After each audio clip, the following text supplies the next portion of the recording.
guys, this is AwesomeJohn22 coming at you today with the promised Bumblebee review, as I stumble over his name.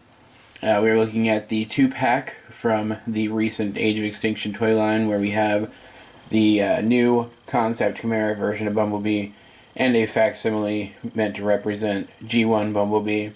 We're actually going to take a look at him first. So let's go ahead and get him transformed up through the power of jump cuts. Not a problem.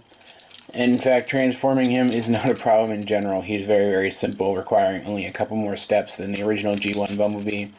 Pop out the arms, disconnect the legs, then we're going to lower this down and this down at the same time, bringing everything together. Split the legs, fold down the feet, and accordion up the arms into place.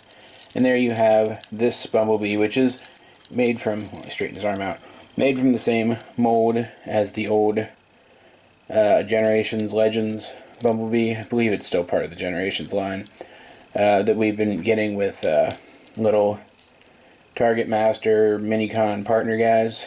He was one of the earlier ones. This is a slight repaint to bring it more in line with G1 Bumblebee, but it just doesn't scream G1 Bumblebee to me. It's got details in the wrong places. No windshield here. Not sure what these are supposed to be. Are these supposed to be taillights? But whatever, they're not supposed to be there. The only thing that I really like about this guy as a G1 Bumblebee is this really good head sculpt, though. The larger chin makes me think Cliff Jumper more than Bumblebee, to be perfectly honest. It does have a cool Autobot symbol there. And, I mean, it's a good figure, don't get me wrong. I still like it, and I still consider it Bumblebee. It's just not going to be replacing Classics Bumblebee on my shelf. Well, the Generations repaint of Classics Bumblebee, actually. I like that one better. Full rotation at the shoulder, however, gives it good range of motion there. It can move forward and back as well. Has a ball-jointed elbow, and in case you need more clearance, these bits do fold up and give you more room. Nothing in the head, but you do have a full range of motion in the legs, aside from the fact that the knees don't quite go 90 degrees, so not quite full, but close enough. And Bumblebee, Legends Bumblebee, does come with a weapon. It is a very short-sighted repaint of the weapon, the MechTech weapon used by Jolt, I think, from the Dark of the Moon toy line. And it's ridiculous, and the peg is actually so thick that it doesn't really ever want to fit in his hand. It always feels like you're going to break his hand. And when you do actually wedge it in there, he can't actually hold it. So I completely disregard this. But there you have Legends Bumblebee. Let's get him out of the way and start looking over here at the main course, so to speak, which is our new concept Chimera Bumblebee, as he appears as sort of a clone of his rival Stinger, who was himself a clone of Bumblebee, bringing this guy all the way back around to being effectively a clone of himself. Don't ask, I don't even know what I just said. Anyway, let's get him transformed up now. And here we have Bumblebee in his robot mode, and I want to put a little disclaimer up, verbally speaking. Regardless of anything negative that I might say during the course of this review, I do like this figure, first and foremost. In theory, I like this figure.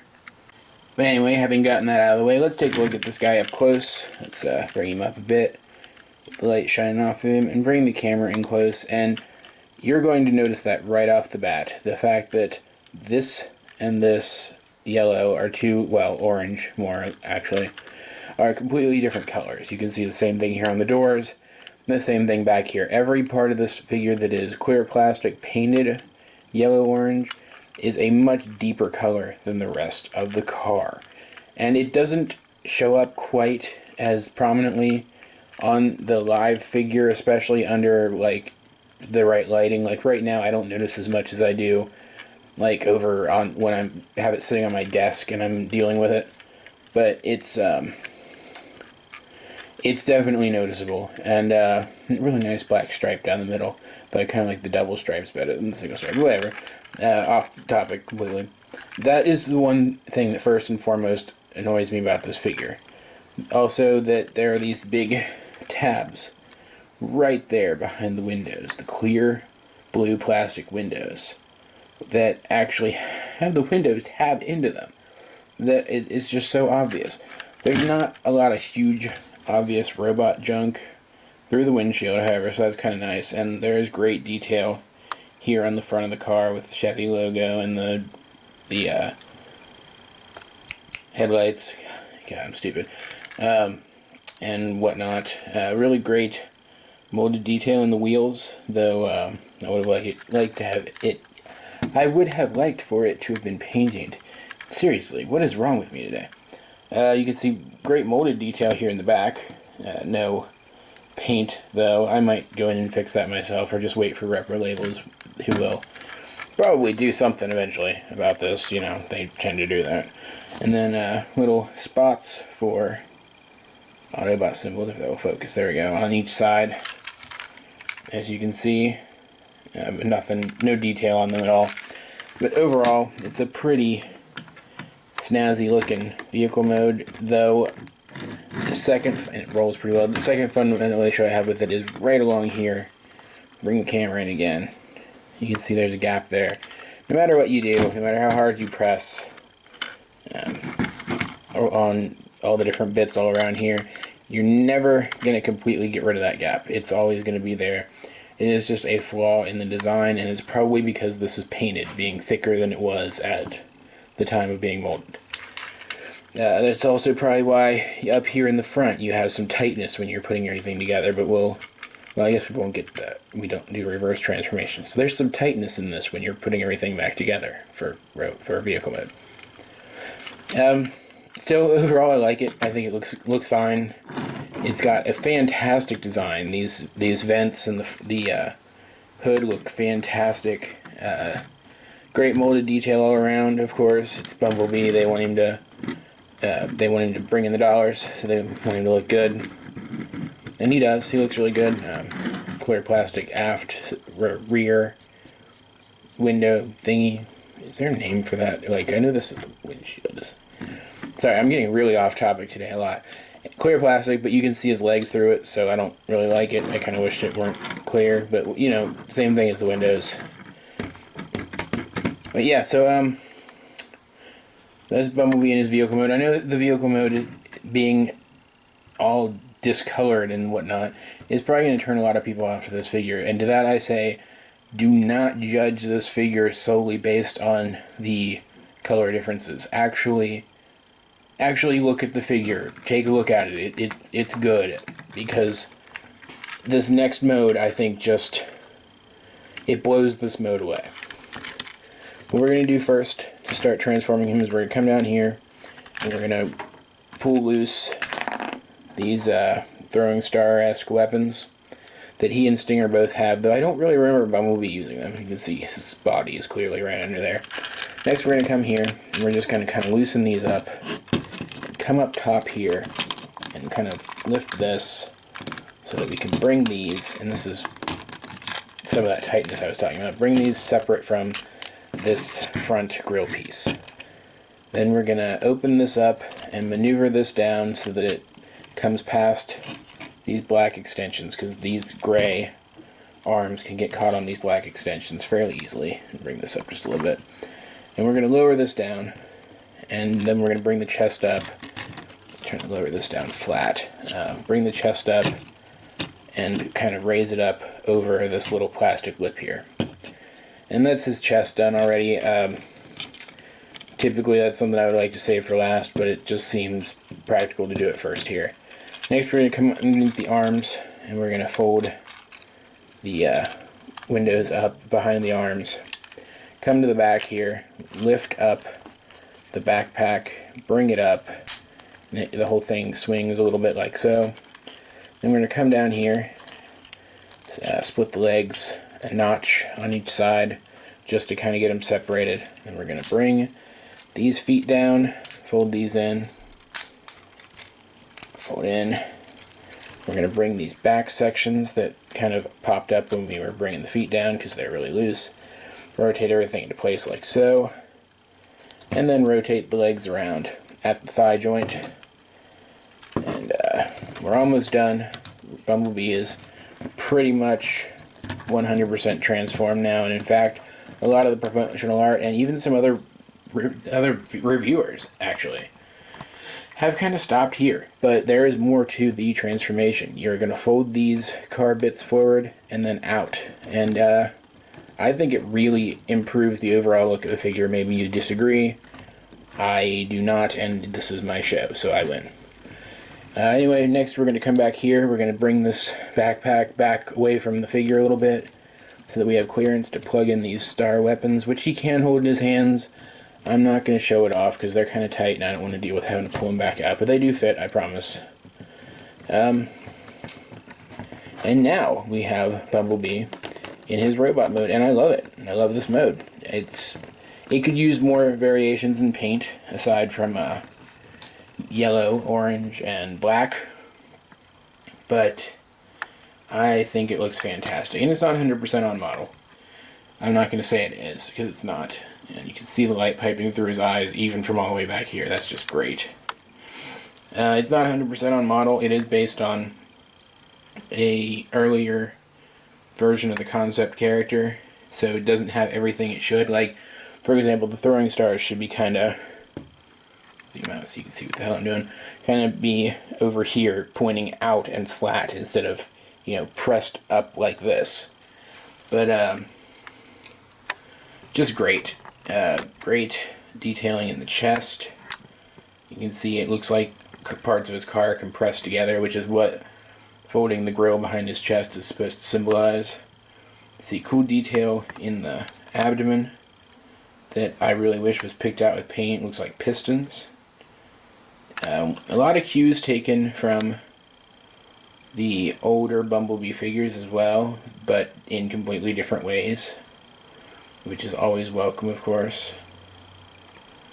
The arms have great detailing as well, but they're really yellow. They were darker than that in the movie. The Takara version of this figure is going to have darker arms. I might actually pick up the Takara version of this figure. I don't do that a lot, but I might actually pick up the Takara version of this figure because I just really like this figure. I think it looks really great, and it does some really great stuff for its scale, too. I wish he had his stinger claw weapon thing that he has in the movie, but he does actually have a fold-away ranged weapon that very much resembles the cannon he used in previous movies. And I promise that's not actually pink, that's just a trick of the light. I don't know why it's doing that. Folds away very simply, though I wish the gun itself has paint on it. I wish his hands had paint on them, because when you rotate it back around, it feels like you just lost something. And that bothers me. He also has, if I can show this off, I'm not sure I'll be able to show this off on camera very effectively, but he does have a battle mask. You kind of come up here, and put your fingernails on each side of this bit here and pull it forward without pulling the head off if possible. Just fumbling all over the place today. Anyway, you bring it forward, bring it down.